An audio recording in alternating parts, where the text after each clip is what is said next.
Welcome back, everyone. I am absolutely delighted to share my next speaker with you. This is Monica Topete, also known as the Hormone Detective. I love that. Monica is a certified health and nutrition life coach and a recovering estrogen dominant sufferer on a mission to help women reset their hormones, regain control of their body, and reclaim their health. Her signature hormone coaching program, the Shift Method, is truly transformational. She created this high-touch, high-access, one-on-one coaching program to give clients the tools, support, and accountability they need to balance their hormones safely, naturally, and effectively. Combining evidence-based nutrition strategies with the latest science in functional and integrative medicine, this proprietary evidence-based method has resulted in life-changing results for her clients. Monica has also recently beta launched her new one-on-one coaching program, Shift in 6, Estrogen Dominance, that incorporates all the key elements of her signature method: diet and nutrition, exercise, sleep, stress, gut health, and targeted supplementation into 6 power-packed weeks. Wow. Monica, welcome. Thank you. Thank you so much for having me. I am really excited and very blessed to be here today. Oh, it's my absolute pleasure. Monica, I'd like to invite you. I want to dive into the work that you're doing with clients, but just before we do that, I'd like to invite you to share your own story, because you yourself had a really scary episode about 7 or so years ago. Yes, yes. So at the time, I think I was about 45, and I was actually right before my 45th birthday, so about 44. And I started to experience some changes in my body, feeling symptom-wise as well as physically. So I started to gain weight. I started to gain more cellulite, so more fat. I started to deal with gastrointestinal issues, bloating, also pain in my stomach after I ate certain foods. And then also insomnia. I had trouble falling asleep as well as night waking. All of those were kind of manageable, not ideal, but as most women, I just kind of white knuckled it through and figured, it's a part of aging, whatever. And so my anxiety though started getting really, really bad. And so my doctor put me on Wellbutrin for my anxiety, and it seemed to be doing pretty well until one day I noticed I was starting to have an arrhythmia. I was born with a natural arrhythmia, so it's not something that I was super concerned about until the palpitations started escalating. They got to the point where it's kind of like, you're like in labor and you're timing the contractions. I was like having my husband literally like time like the amount of space in between my palpitations. They got so bad that I almost passed out. And it was at that moment I was like, take me to emergency. So my husband rushed me to emergency. They did an EKG. They did a bunch of tests. My heart was fine. They basically sent me home 3 hours later with after a battery of tests and said I was fine. Go see your general practitioner. So I did. I had a great GP. Showed up for an appointment, an emergency appointment. He checked me out. He saw the scans. Everything looked fine. He's like, maybe you're under a lot of stress. I told him that I was on Wellbutrin and that wasn't helping my anxiety anymore. And so not that he didn't want to help me, but there really wasn't much that he could do. And so the months after that, following that, my symptoms escalated. It got to the point where I was literally showing up at his office unannounced, crying in the lobby until he would see me. And at that point, he had run blood tests, all the things that all women go through when they're starting to feel symptoms and they don't know what's going on with them. They had ruled out all of the major things. And what was left was, we don't know, looks normal. Until out of sheer desperation, I was sobbing. I've had this doctor for like 15, 16 years. He's treated my whole family. And I said, I need help. I don't know what's going on with me. I started doing some of my own research. Could I have maybe a hormonal issue? I didn't even know what hormones were. And he's like, Mrs. Topete, we're not going to treat your test results. We're going to treat your symptoms. Well, there's a novel approach. So he recommended a couple of things, some progesterone cream, a couple of other supplements. And that started my journey because while I started to feel better, I wasn't feeling myself. While my symptoms were improving, I wasn't feeling normal. And I didn't like the trajectory that I was going on. I wasn't willing to white knuckle it through the rest of my life until my hormones shifted again. And so that's when I really got involved in hormones and health and completely changing my lifestyle to support this new shift in my life. Mm. Really scary, I'm sure. And I know a lot of women seeing this interview maybe won't have had exactly the same symptoms, but probably other symptoms that have been equally scary and devastating. And they feel that there's large aspects of their lives that are shut down. They can't do the things they normally want to do. I just wanted to touch on, you talked about the anxiety, and that's something that I've heard other people talk about, other coaches, but also other clients that I've spoken with, that anxiety, this is something that seems to come out more during perimenopause and menopause. What is going on there? What is behind the anxiety? So it can be a number of different things. It depends specifically what's going on with your hormones. The large majority of my clients, whether they're in perimenopause, menopause, or postmenopause, have some degree of something called estrogen dominance. And estrogen dominance is, it's not a disease. You can't take medication for it. It's not even a condition. It's really a metabolic state. And it's a state in which your estrogen levels in your blood are higher than your progesterone levels. And that imbalance creates this disparity in your hormones that leads to a cavalcade of symptoms. There's about 25 symptoms on my self-diagnostic of estrogen dominance alone. So some of the ones that I described you may be experiencing, some of which you might not be experiencing. That might manifest in different ways.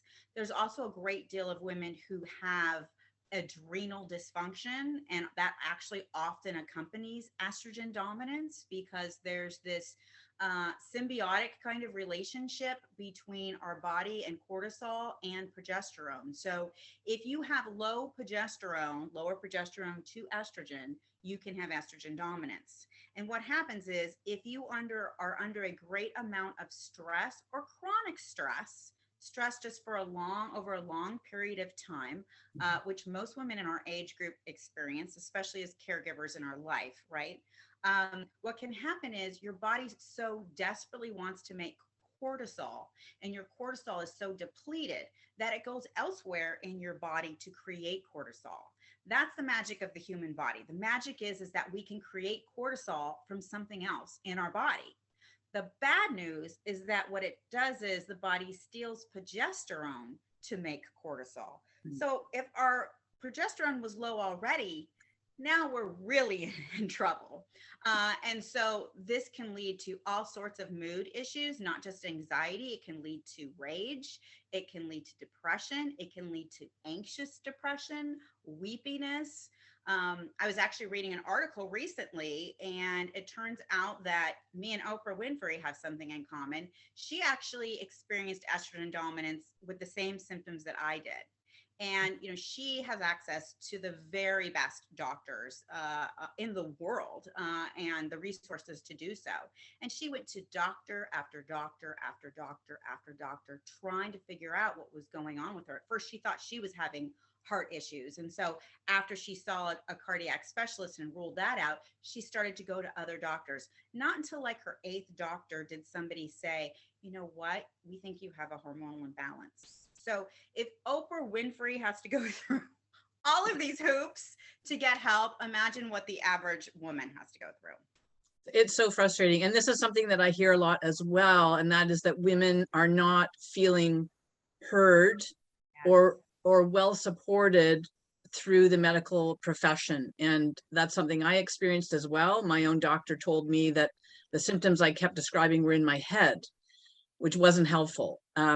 And I think it's also important to point out, as you've said, we're all different. So our symptoms could be different, one woman to another, but there's nothing wrong with us. There's nothing wrong. This is a sort of a naturally occurring thing, and it can be fixed with the right kind of treatment, I suppose, in the right area, and that is hormone. That's the hormone, which is so foundational. Um, so what? If I could add one thing, I wanted to interject, and this is really, really important. Something I tell most of my clients when they come back to me, or I'm doing an initial call, and they said, "Well, my doctor said." First off, I have nothing against doctors. I wholeheartedly support the medical community. I'm the first person, if I need surgical intervention or medication, sign me up. I'm not like, I'm going to white knuckle it and just, think good thoughts and hope that it goes away, or, drink coconut oil, right? Which cures everything apparently.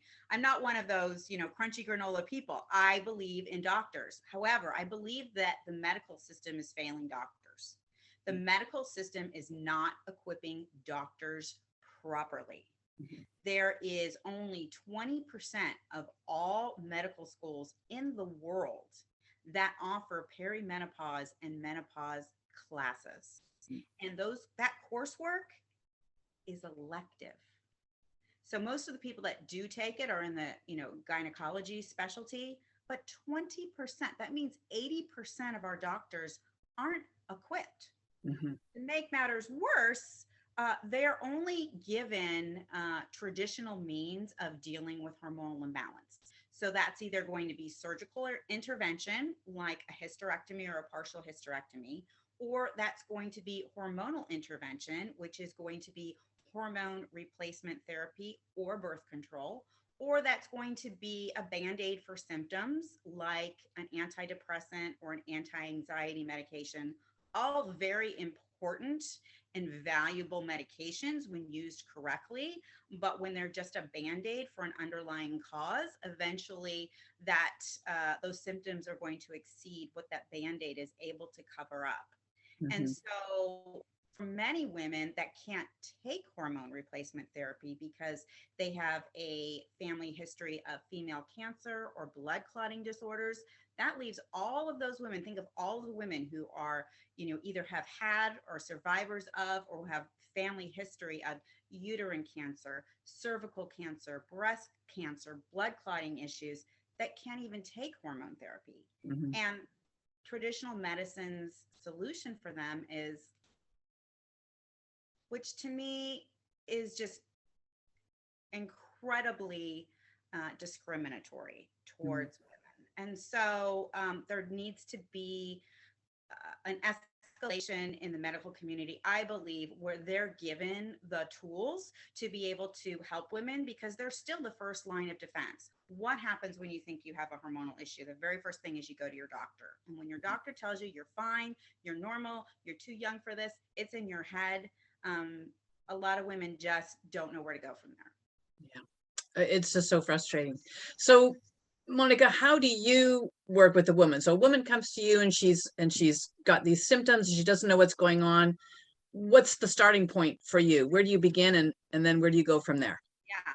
So I know we're going to kind of talk about my freebie a little bit towards the end, but it has a lot to do with where I start in the process, because I do not help people unless I understand what's going on hormonally. Someone could come to me and say, I have XYZ symptoms. Is there something that I can take? And even if there is, it's not like I'm trying to be stingy and not share the wealth. I love helping women, but it's irresponsible for me to recommend a supplement or a food to stay away from or try or what have you when I don't know what the root cause is. So being the hormone detective, I've realized that this whole hormone thing is a big, huge puzzle. We need to understand what's going on hormonally. And we also need to understand that we all have something called bioindividuality. So while there may be some protocols that are in general good for women who have estrogen dominance, there might be some foods that are reactive to women who have estrogen dominance. You could have two people that have estrogen dominance but have bioindividuality, and therefore they react different chemically to different supplements, they react different chemically to different foods, they react different chemically to when you change the chemistry of foods, whether a food is raw or cooked There's so many components, including exercise. There's some exercise that's great for different hormonal imbalances, and there's other exercises that will send your hormonal balance through the roof. So I need to really understand what's going on. So that's the first thing that we do, is kind of like a mechanic. You can't diagnose what's wrong until you take a look under the hood. And so that's what we do with our with the self-assessment symptom diagnostic that I give every woman. I'm a little astonished to hear, maybe I shouldn't be, but you just said that some exercise could send hormones through the roof. I would never have thought that would occur. What's an example of that? Like what? An example is, I have women that come to me, usually the thing that jumpstarts, not always, but I'd say about 95% of all of my clients have weight to lose. Now that might be 5 pounds, that might be 85 pounds, but that's what they come to me for. And then, oh, by the way, I feel like crap most of the time because they lay out all the other symptoms, but the weight loss is what gets them to me.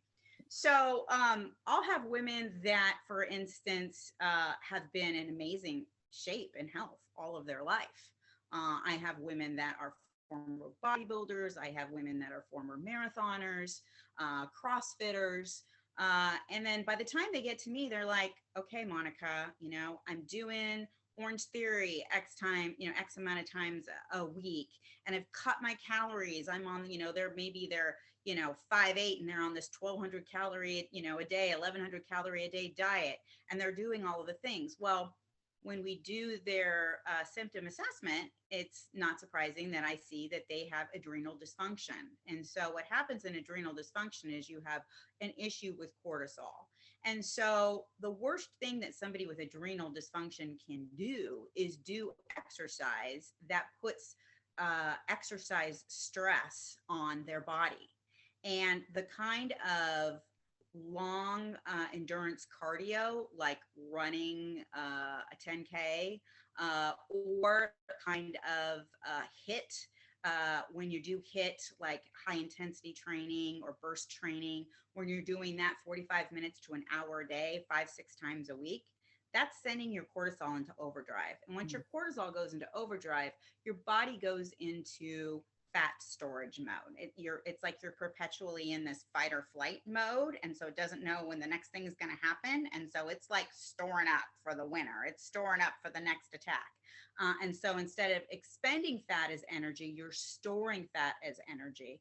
And then there's a cavalcade of other, symptoms that can accompany that. So the first thing that I do when women come in with adrenal dysfunction, I'm like, stop the HIIT, stop the Orange Theory, stop running. Well, what am I going to do? How am I going to exercise? Walk. Let's try walking. So I'll get them on a program where they're doing restorative exercise until we're able to balance their hormones, and then they can integrate a little bit of their favorite exercise back into their routine. But until they do that, the weight won't move. Right. That's so interesting. And what I've noticed, Monica, just really in the last couple of years, I'll be 60 in my next birthday. I've been an athlete my whole life. I love it. I love training. I love competing. I love that whole vibe. Awesome. When I go to a gym now and spend roughly the same amount of time and sort of similar intensity to what I've been used to over the last 10, 15 years, which is tapered from when I was in my 20s and 30s for sure, but still good. I am not getting the same results. My muscles are not responding the same way. I don't feel that I'm getting the same output for what I'm putting into it. And, is that common? And why does that happen? Yeah. So,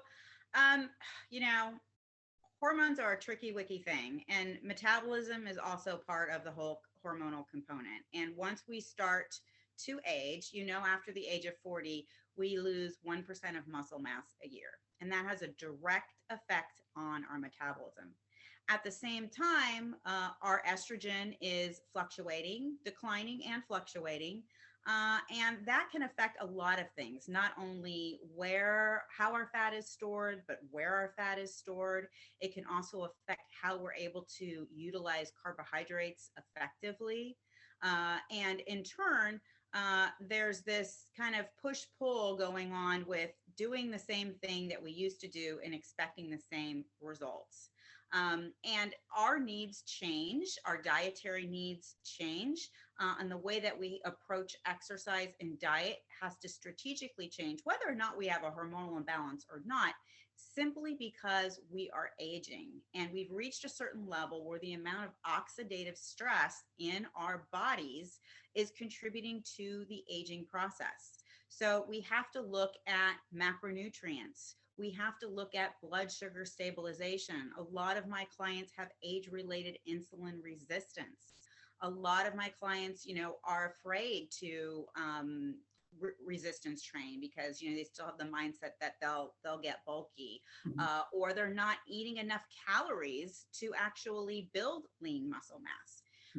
A lot of my clients are still stuck on the I want to weigh XYZ on the scale. And while I get that, because that's the era that we grew up on, if the number on the scale was good, you were having a good day, and if it didn't, you weren't. And we know now that, 130 pounds at 30% body fat and 130 pounds at 18% body fat look very differently. And so it's this mindset shift that I'm trying to get women and my clients into later in our program. If we're doing a one-on-one coaching and we really focus solely in on weight loss for a goal, I won't let my clients just pick the scale to measure progress.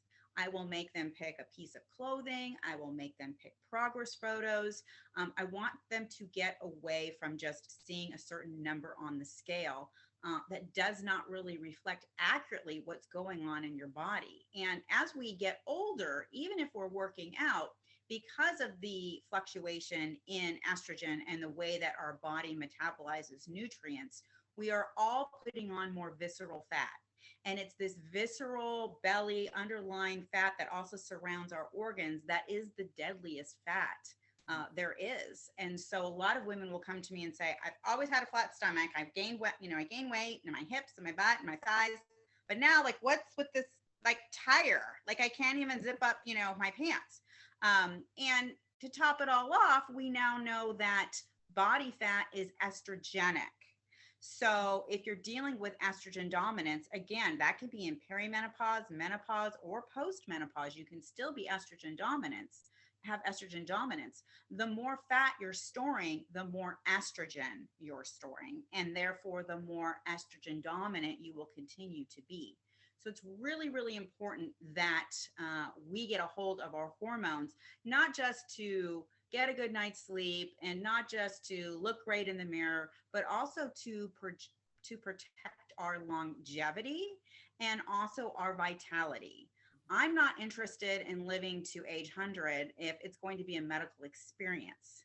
I want to live to an age 100 and still be able to enjoy life and still be able to be active. So what we do now in our 40s, 50s, and 60s will have a direct effect on our older years. And that's why I'm so passionate about health, especially even as I get older. And I look to, the so-called retirement years, and I see examples in my own life of people who really took care of themselves and are enjoying their life, and people who didn't really think that what they did mattered, and now are really dealing with the consequences. So there's no better time, and it's never too late to start focusing on your health. That's a very important message, and I really appreciate that. So the two biggest areas that I hear women talk about that are challenges for them through perimenopause, menopause, and then beyond are weight gain and sleep issues. And you've touched on both of those. So you have this signature program. You've just beta launched a new signature program. So how do you use your shift program to help women address these challenges that they're experiencing? Yeah, absolutely. I spoke to a little bit earlier. I think we're all kind of under this false assumption that either hormones will balance themselves out if we leave them alone, or B, that it requires hormone replacement therapy in order for our hormones to balance. But there is a third option. And I am proof positive of that. I started my own journey 7 years ago, and through personal experience as well as training classes in integrative health and functional medicine and metabolic conditioning, I've worked with thousands of women, either directly or indirectly, on getting a hold of their hormones. And I've put it into a systemized program called the SHIFT method. And SHIFT, stands for kind of the shift that we're all dealing with in our hormones in our life, but it's also an acronym. And so the acronym stands for supplementation, stress management, sleep optimization, hormonal disruptors, inflammation, food, which is diet and nutrition, and training. It's a completely holistic program, so there's no medication involved. And it looks at our life from all aspects and the things that we are doing to either nourish our hormones or to aggravate an existing hormonal imbalance. And so we look at everything from, stress and sleep, are kind of buzzwords, in 2022. And, you need to make sure you get enough sleep, and you need to make sure you're managing your stress. But I'm here to tell you, ladies, if you're not managing your stress properly, now notice I didn't say eliminate all stress, because we live in the real world, right? Yeah, exactly. So, but if you're not managing your stress, and if you're not sleeping 7 blissful hours of sleep a night, you will not be able to balance your hormones. You won't. That is when our body repairs and recovers. And that is just as important as what you put in your mouth, or just as important what you're doing at the gym. And then we also focus on things like hormonal disruptors. So there are things like xenoestrogens in our cosmetics, in our hair care, in our skin care and cleaning products that actually mimic estrogens in our body.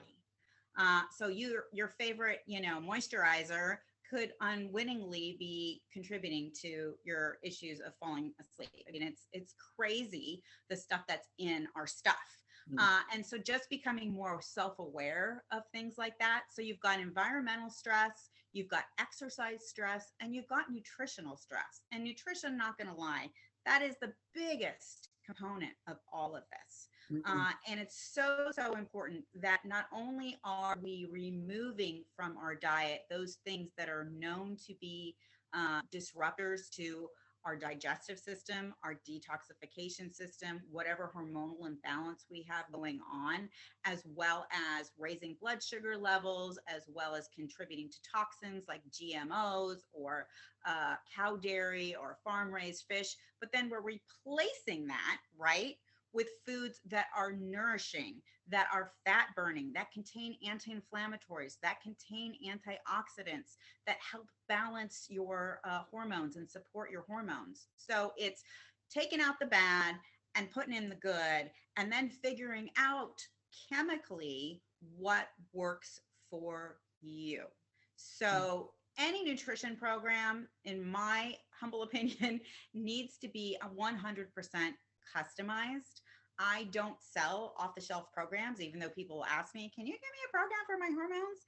And I can't, because a couple of reasons, but the primary reason is I don't know who you are chemically until we test how you react to certain foods.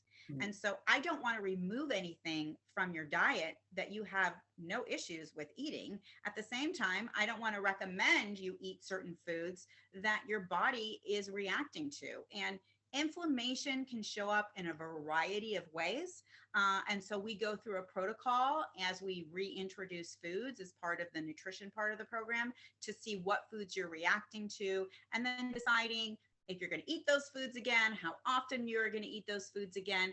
But better to know what foods are doing what to you, so you control what foods you eat, and you know what to expect, as opposed to just eating something and not knowing whether it's going to upset your hormones, your stomach, your sleep, your moods, what have you. Yeah. Monica, I love the holistic approach that you take to working with your clients. And as you say, on an individual basis, it's such a compassionate model that you're using. And so you're on the West Coast of the US. Do you work with clients only in your area, or are you able to work with them this way, virtually as well? No, I actually have clients in Canada, British Columbia. I just got a new client in Italy. So as long as you can speak English, because I don't know any other languages, unfortunately, we can work together. So I'm totally 100% virtual. Oh, that's amazing. You know, Monica, you yourself are such an amazing role model. You look amazing, absolutely amazing. You're just the picture of vibrancy and health. Such a wonderful role model for everyone. So thank you so much for sharing your wisdom. You've been so generous with this interview today. And you have a gift. You've touched on it earlier, but could you just talk a little bit more about what your gift is for everyone? Yeah, real quick. I think the best thing to know is, do I have a hormone imbalance, and what does that mean? The gift that I'm giving is a diagnostic. It's called the AHA assessment, which stands for the at-home hormone assessment, and is actually a diagnostic that I've adapted from one that was created by 3 physicians. One of them, Dr. John Lee, who is a pioneer, was a pioneer in integrative health, is still considered a pioneer, although he has passed. And it is a diagnostic that determines one of 4 main hormonal imbalances that you may be having. And so it's a quiz. It's simple, it's easy, it's fun. You take it, you find out if there might be something going on with you, and then it gives you a couple of quick tips that you can apply right away to see if that makes a difference for you. That's amazing. Thank you so much for that. I'm going to check it out myself, to be Yay. honest. And again, Monica, thank you. This has been wonderful, so helpful, so informative. You're, as I said, you're just such an amazing role model for all of us, the picture of health, and we all want to get where you are, I'm sure. So thank you again. We all can. We all can. It's never too late. This is the best time for a health makeover right now. Right now, especially if you're in menopause or post-menopause, this is the time. You've got a little bit more time to spend on yourself right now. Use it. It's never too late. Perfect. Perfect note to end on. Thank you. Thank you.